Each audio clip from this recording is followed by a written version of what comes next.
Welcome everyone to today's webinar. Today's webinar is hosted by the ANHE Education Forum. This is our spring webinar series, Climate Resilience in Nursing Education. Today's webinar is titled Sensation, Storytelling, and Solidarity, Student Engagement Strategies for Sustainability. I'm excited to introduce our speaker. Our speaker is Meg Sherwinski, and Meg is a postdoctoral research fellow at the University of Michigan School for Environment and Sustainability, studying wildfire smoke preparedness in long-term care settings. She has a background in art and sustainable design, in addition to med-surg bedside nursing. Her interest in sustainability deepened as a graduate student participant in a community solutions exchange at the Albert Schweitzer Hospital in Lambaréné, Gabon. Meg subsequently completed dissertation research examining the development of sustainability competence in nursing education. Prior contributions also include the University of Michigan's President's Commission on Carbon Neutrality as a member of the Campus Culture and Communications Analysis Team, and the GALA, an open access sustainability education platform. I'll hand it over to you, Meg. Thanks so much for joining us today. Okay, thank you, Hannah. All right, let's do share screen.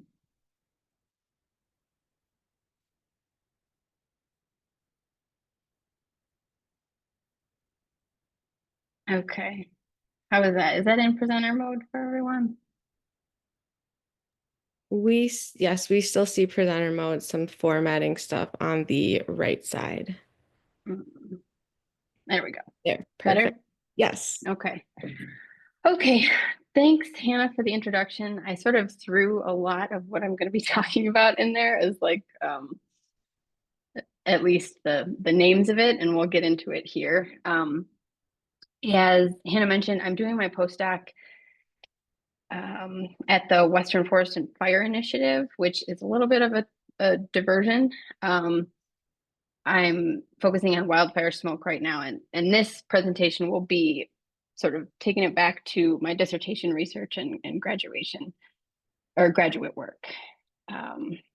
So a presentation about sustainability education, I can't really, I would be remiss not to do like a land acknowledgement and acknowledge that I hail from the lands of the Anishinaabe people, and I will be leaning on one of our like beloved Potawatomi scholars, Robin Wall Kimmerer, for some poignant quotes throughout my presentation.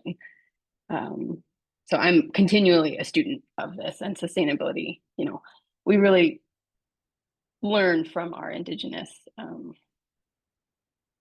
heritage.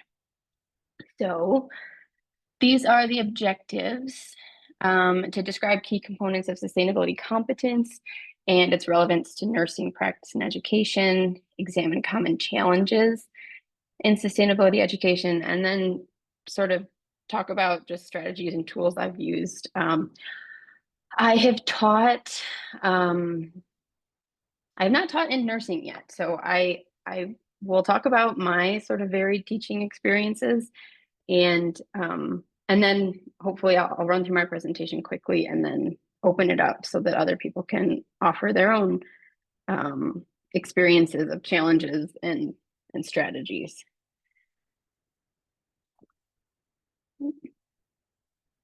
Okay, so I'll start with a definition of sustainability.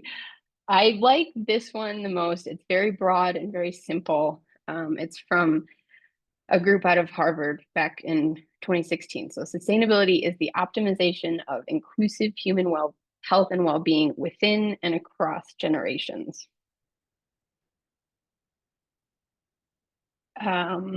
I like to point out how well aligned this is with nursing as a whole, our sort of profession's goals.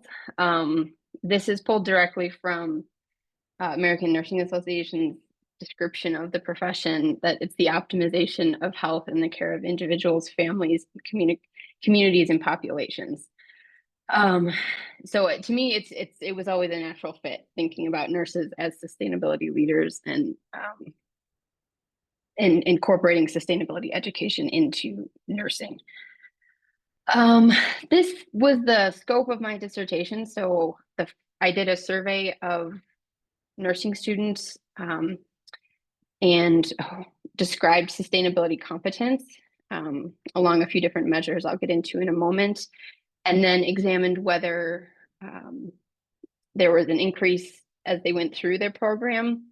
And then I piloted a specific learning intervention with local relevance and did a post-test of the same measures to examine if that affected sustainability competence. So what is sustainability competence? This group, led by Arnhem Week out of Arizona State, defines it as a functional complex of knowledge, skills, and attitudes that collectively enable successful task performance and effective sustainability problem solving. This is broad. This is an incredibly broad area, and a lot of it has to do with what we would call soft skills. But as I mentioned before, there's also an incredible amount of alignment with sort of the principles of nursing as a profession. It is difficult to measure. And I ended up using an in-house measure from the University of Michigan. So this is our Sustainability Cultural Indicators Program survey with a bunch of different domains.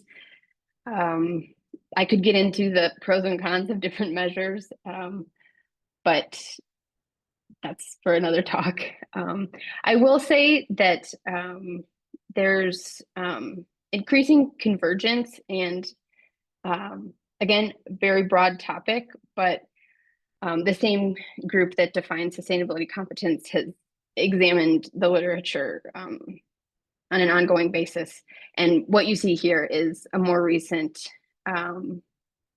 taxonomy of different key competencies in sustainability. So values thinking, systems thinking, interpersonal competence, and compassionate communication. A lot of the same things that we talk about in nursing. I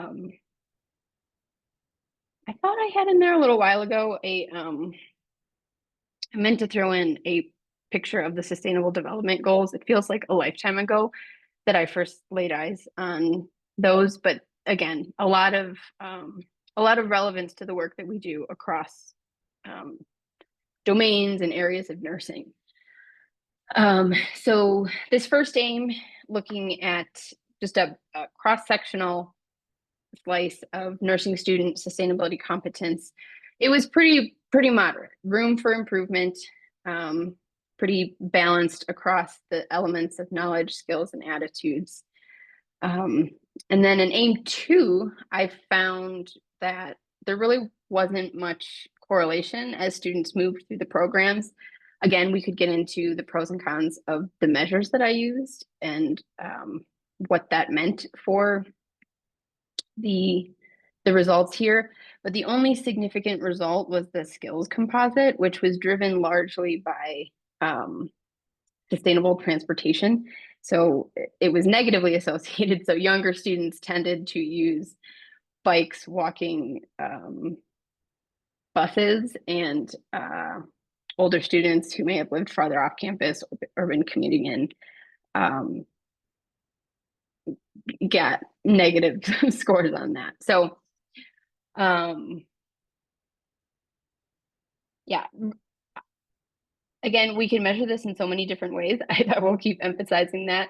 But definitely room, I think, for improvement here. So then the last part, the part that I really enjoyed, was deploying a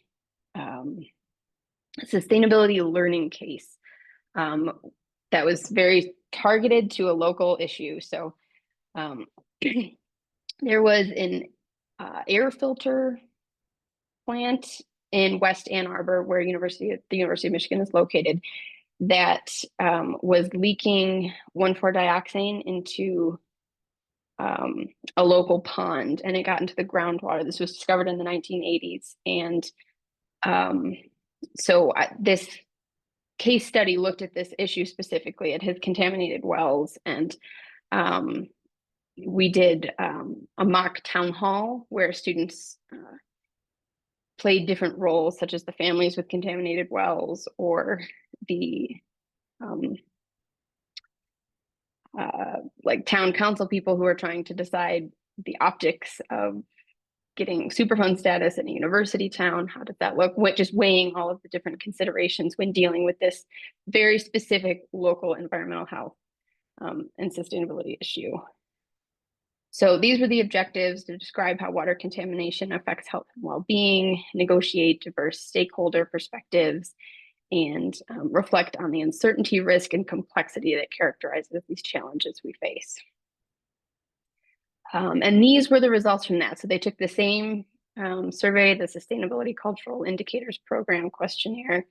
And as you can see, we did see everything moved in the direction of my hypotheses, although only the knowledge domain was, sorry, silence my phone, was significantly changed. So this whole dissertation experience brought up a lot of challenges in developing sustainability competence in students. I don't think there's much disagreement in this group about how important it is, but it is a lifelong intergenerational marathon. These are skills that take a long time to develop, and it's a continual learning process.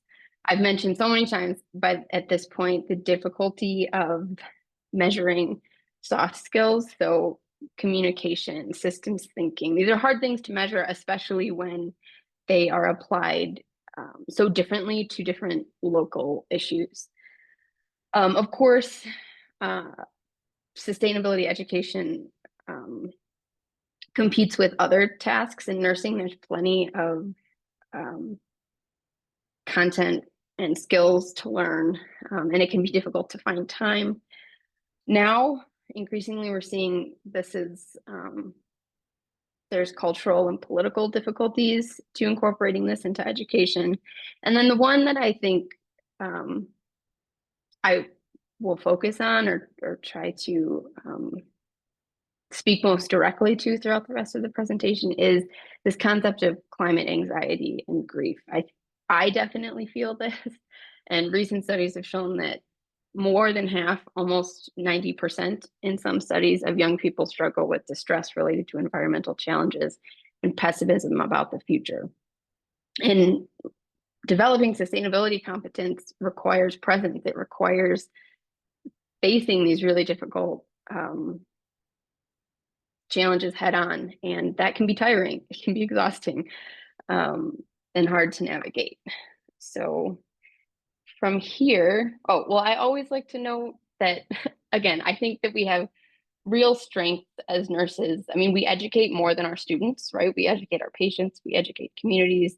We're a trusted profession on the front lines of a lot of these issues, at least how they affect humans and our well-being. And we're used to thinking from a whole person perspective, which I think is absolutely essential if we're going to steward students through the development of competence and sustained action in these areas that really are like feats of endurance to engage with these difficult problems throughout a lifetime.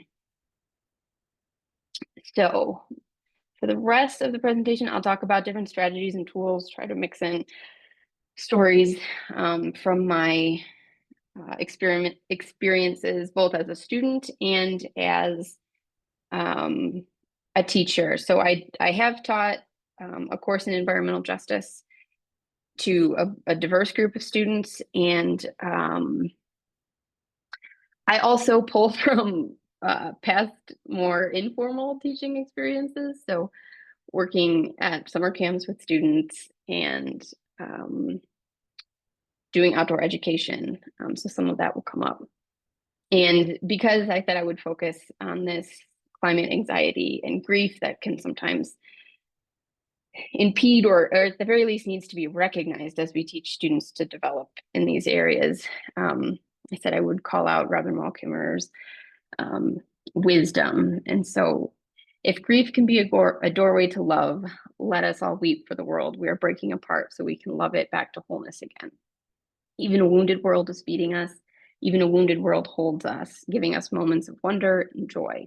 I choose joy over despair, not because I have my head in the sand, but because joy is what the earth gives me daily, and I must return the gift. And so these strategies that I'll call out, some are like very simple, but I actually went through my pictures, and so a lot of the slides that you'll see next are just pictures. Um, where I'm trying to remember where I felt this sense of joy and community, and where sort of the personal cup was full, and I felt like I had the energy to do the work that our time requires of us, and how to shepherd students through that, as I've said. So the first one here is sensation, is focusing on our five senses, helping students to be grounded. I feel like I skipped a slide here. Yeah, here. So the land is the real teacher. All we need as students is mindfulness. So I think, especially when it comes to sustainability, we're helping students to be grounded. And I think that can be a big counteract. Like, we know that mindfulness, becoming in touch with our senses, can help to reduce anxiety and help move us through grief into action. And so this is a picture of my pup, Luna. She is pretty phenomenal at being in touch with her senses. And after long days, it always is helpful for me to learn from her, her wisdom, to ground myself. And I like this because you can tell that she's using her senses here. These are pictures from some of my own learning. So on the left, you can see sort of in the background, my dogs created an absolute mud pile in my backyard, and I was trying to figure out how to rectify this problem, and did some research and found a native seed and planted this native buffalo grass. And on the right, you'll see this is, I believe it's chicken of the woods, just something delightful to notice. I was out on the Appalachian Trail post grad school, actually. And so it seems overly simple in some ways, but inviting students to touch and to become in tune with their senses, I think, is very helpful in moving us through these challenges. Something that I liked to do when I was an outdoor educator, I had students of all ages, from like elementary school to high school. And this was up in northern Michigan. And I was I was a new educator. And so I was looking for for ways to curate my lessons. And one of the first things I would have them do is find a place to sit and listen. And we would do this in winter too. They would all sort of scatter in the woods and just listen for a while. And there were students with pretty acute anxiety issues that were calmed by a simple practice of like 5 to 7 minutes of just listening. This is a picture I took of my own sort of listening, grounding experience in northern Michigan as well. Another thing that I've liked to do, so in my environmental justice course, I asked students, again, bringing in the five senses, I asked students to create a playlist, and we would start the course by, we had 5 minutes to sort of decompress, get in touch with each other at the beginning of every Zoom meeting. This was during COVID. And so some of what I'm talking about here, these strategies were especially challenging. And so we had 5 to 10 minutes at the beginning of every Zoom class, where we would play some of the music that they put on our class playlist, and check in with each other as humans. And then we would start our work. of whatever lecture or workshopping we were doing for the day. So I mentioned, I'll get a little bit deeper into the learning intervention I mentioned before, but this is a podcast that was associated with that very local sustainability case that I deployed in nursing classrooms. Again, utilizing another sense, sort of a different means of learning to engage students. And another strategy that I used during my environmental justice course in like totally remote COVID times was playing podcasts for students. And I encouraged them to find something like a craft or something to use with their hands. And while we collectively listened, we sort of chatted, used the Zoom chat to comment on things, to call out insights. And students commented that this helped them have a sense of connection with each other, and that they really enjoyed it. They enjoyed the sort of different approach. Hannah mentioned my work on the University of Michigan Commission for Carbon Neutrality. So this is a widespread effort to decrease the universities to get to net zero by 2030. That may have changed in recent years. I haven't checked up on it recently. But our main recommendation from this subsection, I mean, there were folks looking at carbon sequestration and commuting and food production, waste reduction. But ours was specifically how we engage the whole campus culture. And some of our main recommendations were making the University of Michigan a living learning lab for sustainability, where our efforts are highly visible. So we're engaging students' sense, it's in their daily lives. And also recommending that every discipline have a sustainability requirement. And a lot of our recommendations have been taken up.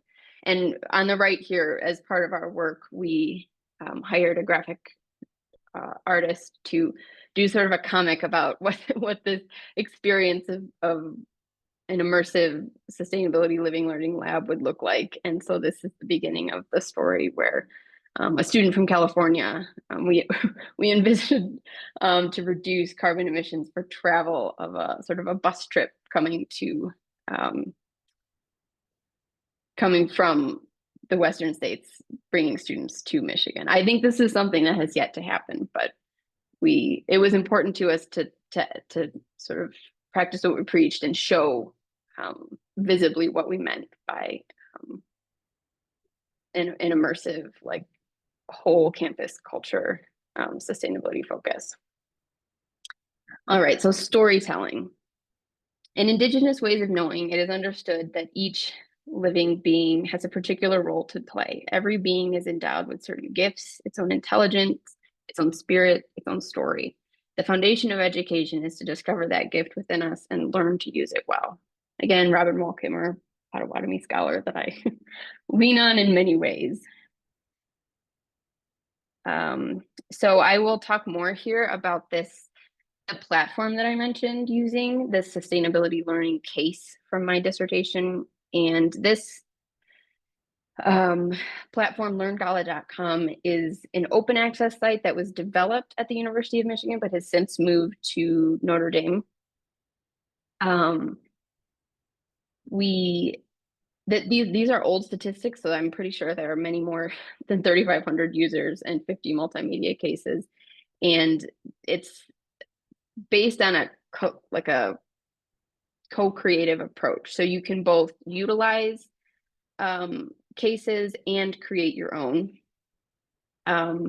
This, again, is the one that I used, and it takes a mostly narrative format. So we're utilizing it mostly as a story. And this was telling the story of a family in West Ann Arbor who had a contaminated well with the carcinogenic dioxane compound. On the side here, the platform encourages links to different multimedia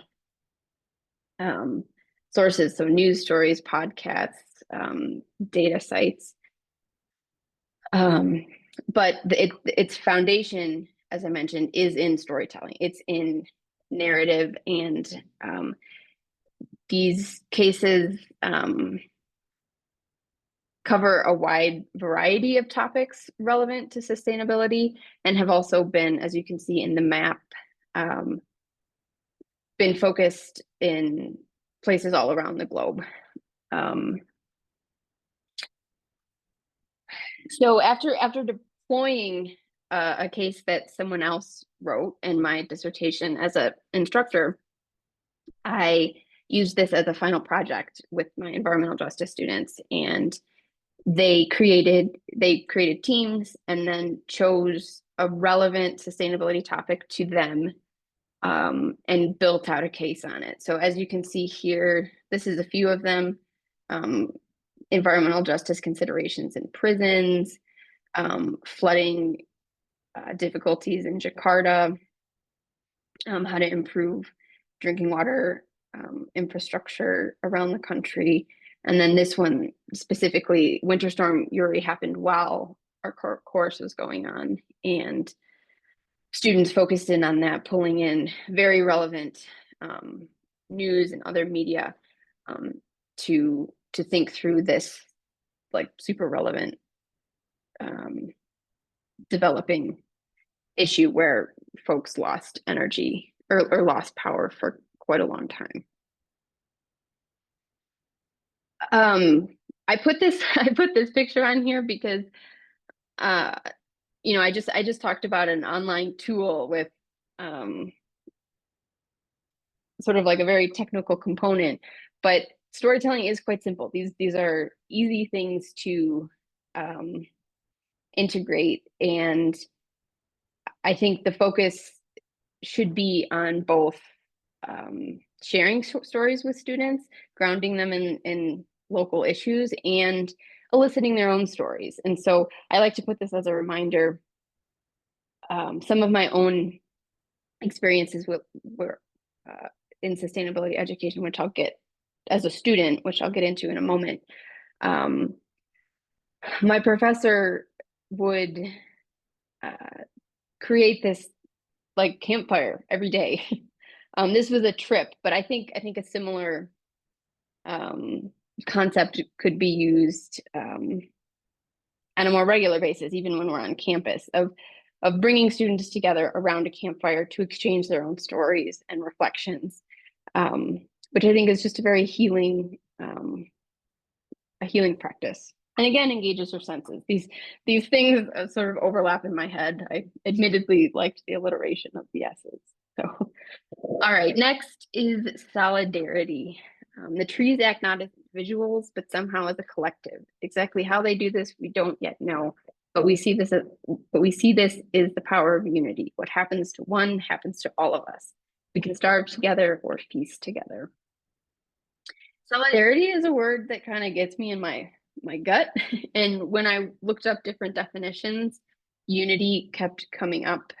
And so I think the way that I think about this in engaging students and in education is really reminding each other that we're not alone in any of this, in big ways and in small ways, and even when it's hard. So I know I personally have felt sort of the weight of isolation, especially since the pandemic. And it's one thing to know we're not alone, and then it's another thing to remind each other and to feel that and to sort of help each other regulate our nervous systems in that way. So I'll call out, I think shared experience is a great way to do this. This is a collection of fellow nursing PhD students on, so I was a Hillman Scholar in nursing innovation in grad school. And so these are fellow scholars, and we had spent the morning talking about our research and digging into the literature. And then we went outside and sort of got grounded in our bodies and did this high ropes course. As you can see, someone brought their child. So this is elaborate. I mean, you don't need a high ropes course to do this, but to recognize each other as humans and incorporate your bodies, whether it be, taking a class outside or going on a walk or encouraging some brief burst of physical activity to to bring about a sense of a whole body, whole person experience that we're sharing. I mentioned I would get into some of the work in Lambaréné, Gabon. So this is that Community Sustainability Solutions workshop that Hannah mentioned at the beginning. I was a graduate student at the time, and an interdisciplinary group of American folks went to Gabon and worked with local Gabonese communities and students and faculty from schools around the area on several different projects. So I'm in the blue shirt on the left there, working on a clean burning cook stove. And we built a demo on the site of the hospital, and then in a community on the right, that's in a community a little bit farther down the Agua River. And again, this was there's, action is the antidote to despair, and working on something together, seeing the effects of our work, and engaging with communities about how they might use this to improve their air quality was rewarding, and I think did a lot for my own personal development. This was another solution that we had. So this is a prototype of a simple electric fence that we built. It's utilized in Michigan in the Upper Peninsula to keep wolves or deer, other wild animals away from crops. And in the local setting in Gabon, the issue was elephants, keeping elephants away from community gardens. And as you can see here, we built it, and then we're a little bit goofy. And if you hold hands and touch it, you'll feel the shock. And so certainly engaging our senses and our full bodies in sort of a goofy but very memorable and I would say kind of healing way. But again, none of this needs to be complicated. We don't have to travel far. We don't have to build things. This can be as simple as engaging with our outdoor environment together, watching a sunrise, watching a sunset, engaging each other on a shared, just our shared experiences as humans. So in conclusion, we're all sort of like adding pebbles here. In my work in camps, there was a farmer that lived on the top of a hill, like close to camp. And one day, my boss, the director of the camp, had the idea to have all of our students walk up to the farm and pick rocks out of this field that the farmer was struggling with. He was just inundated with rocks, and he couldn't farm on it because there were all of these little stones in it. And it was this chaotic scene of high schoolers pulling stones out of a field and throwing them into the woods.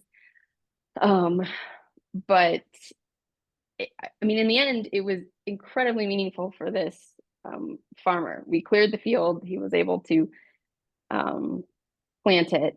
And I like to just remember that each little stone, each pebble we throw in the direction, that is what mountains are made of. And so we're all part of this in whatever way we can incorporate it into our work, whether we're educating family members, patients, students. We all, as nurses, have a lot to offer already towards sustainability, competence development, and action. So thank you. Here are some references. And then I'm hoping to just have a good conversation of what challenges you faced engaging students around sustainability and climate actions, and tools that you have used or found helpful.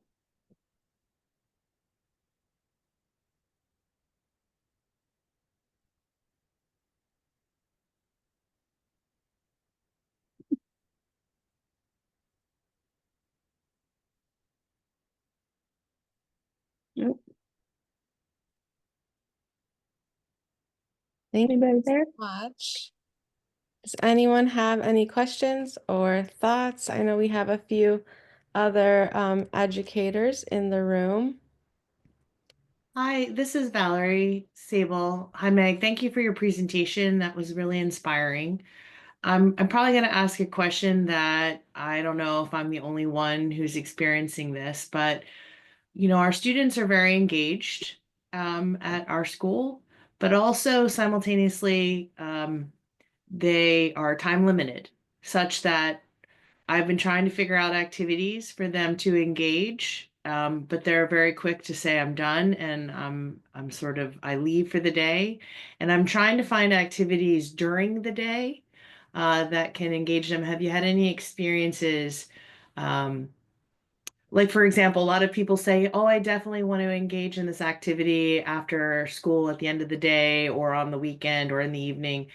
20 people sign up, but then one or two show. And so Mm-hmm. then I try to rearrange the schedule to say, okay, while you're already here, perhaps on your lunch break, there's something that we can do. I'm just curious if I'm the only one who's experiencing sort of, I guess maybe people have reached their limit. And I'm curious, what kinds of activities have you found to be successful where students are excited about engaging in those activities, or is it just that they're at their limit, right? There's only so many things that they can do. So I don't know if I'm the only one experiencing that.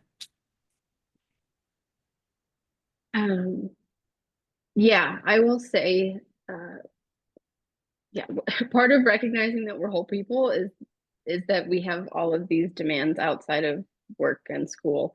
Um, I was very fortunate as a student to have this like double experience. I was doing sustainability design coursework at the School for Art and Design.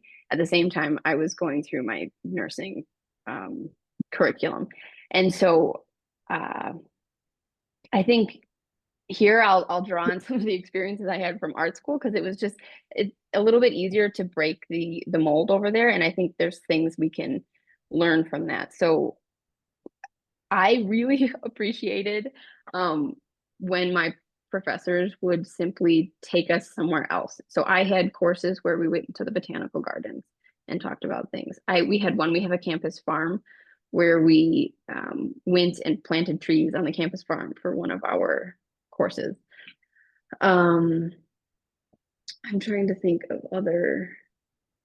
I think I know it is challenging, especially in nursing. Um, but yes, I think the more that we can build it in and stand behind the importance of that, if with pushback, I know it's not easy. There are expectations from to meet learning objectives, and there are tests and NCLEX to pass and everything. But it is important to engage students in these different ways. So yeah, that's what I would say is that I found like the single most helpful is to try to just get out of the classroom and go do something together, useful. Whether that be partnering with an org. I had one of my art studios. We partnered with a local like homeless population support, houseless support organization, and we would meet with them during our classes. They came in and talked to us. We worked with them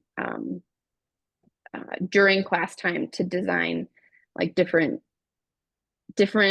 portable shelter options, or to talk about how we could work on a local level to improve their experiences. And so yeah, I think bringing community organizations to class or taking class elsewhere, I think is one of the simplest realms to keep it sort of contained. We have hands, so I think Kathy put hers up first. Why don't you go ahead, Kathy? I think one of the easiest things for nursing faculty is to use the NSNA chapter at the schools, because NSNA has a collaborative relationship with ANHE, and there are activities and those kinds of things that can be done within that population. So you're reaching some of them, and hopefully it will continue beyond. Sigma, the Nursing Honor Society, also has a climate challenge group, which people are working towards including it in the curriculum and trying to develop activities. But the resources are already there between the climate challenge, the Nurses Climate Challenge that Annie has, the e-textbook, and the collaboration with NSNA. I think you know, the work has been done, and just connecting with the students through NSNA, because they're usually the leaders and the coordinators, and that could be really helpful. Yeah, thank you for that. Yeah, there is a lot that exists already to utilize. One thing I'll call out as well that I had a lot of I guess success with was when I had students, when they created their own stories, so letting their own challenges and interests drive, as we're able to drive the work. So, and it may be that they can incorporate something that they're dealing with in their personal life into the course. So an environmental or other challenge that they're facing, they can directly apply that and sort of find some synergy there. Go ahead, Tom. I'll try to make this a question. The first half of my career was as a psychiatric nurse practitioner. The patient comes in and says they're anxious or grieving or distressed or pessimistic, and I'd say, well, given what you told me, that makes sense. So I'm struck by our climate and global warming work, that the realistic assessment is, so far, it's been a complete and absolute failure. Nothing has bent the curve at all. The carbon dioxide still going up, the methane still going up, global warming still going up. I mean, every indicator is that things are not improving; they're getting worse. And so, and I also add to that that one of my observations is that, at least here in the United States, you had to have been born in 1925 or before to understand the last half of the 30s and World War II, and that's collective large stuff that was going on. And that generation's basically almost gone, completely gone. So we've lost that kind of cultural memory of what it's like for everybody to be in the shithole.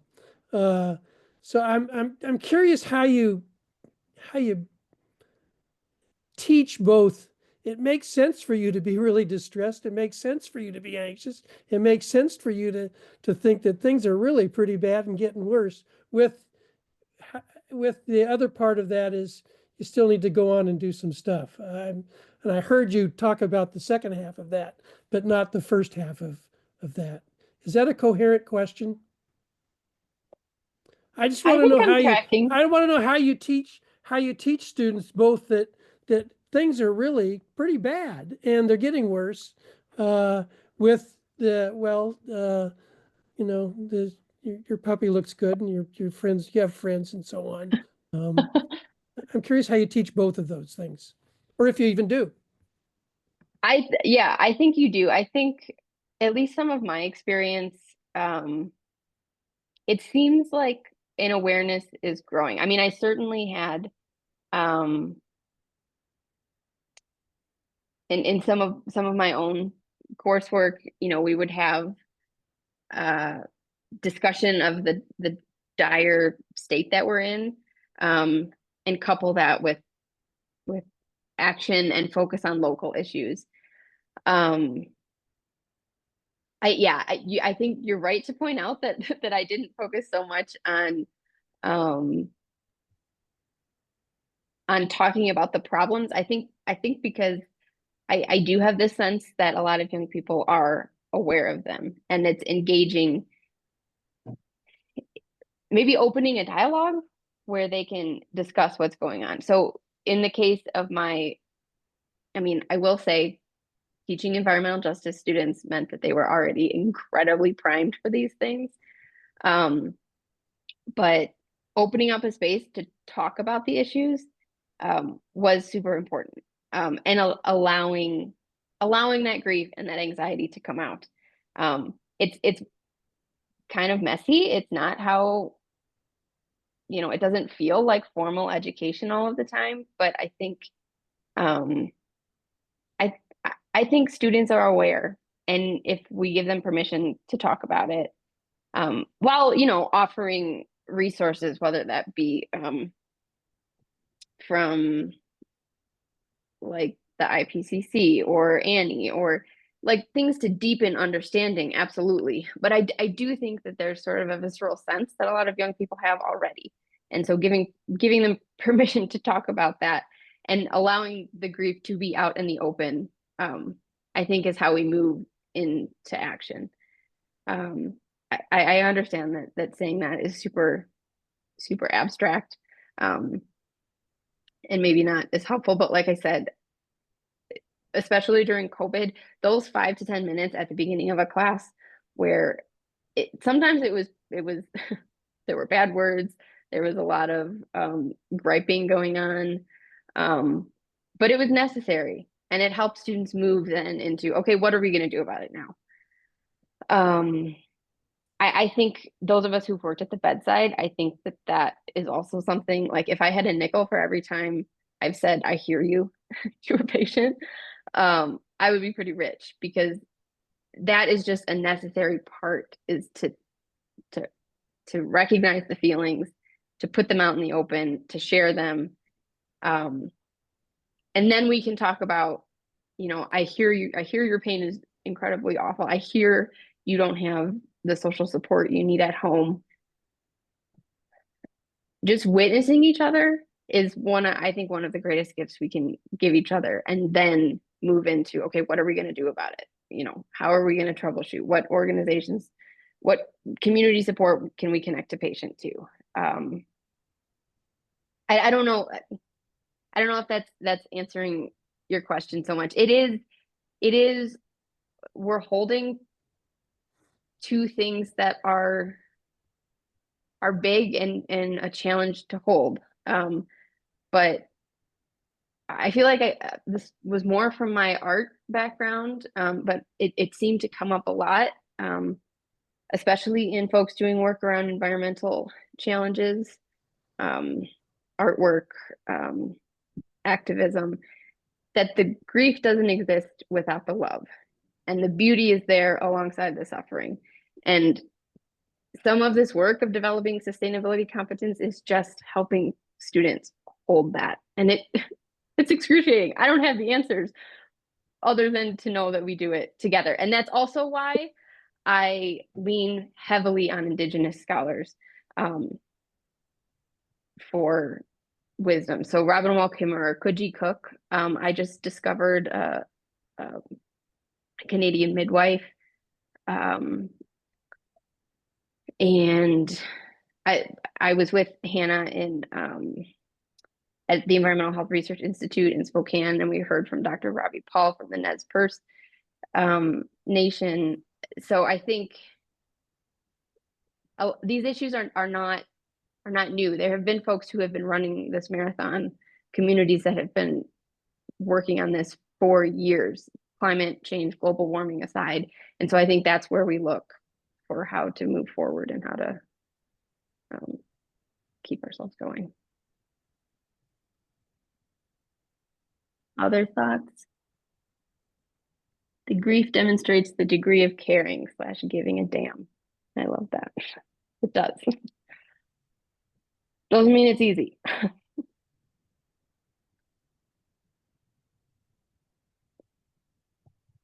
Well, thank you so much, Meg, for joining us today. Next month, we have, I believe, Let me check to be sure. We have Ashley Smith talking about inspiring students to be leaders in climate education and justice. That is on June 12th at 12 p.m. Eastern Time. So we hope to see everyone again next month. And this webinar will also be available on our learning site for continuing education credit. So thank you so much, everyone. Have a great rest of your day.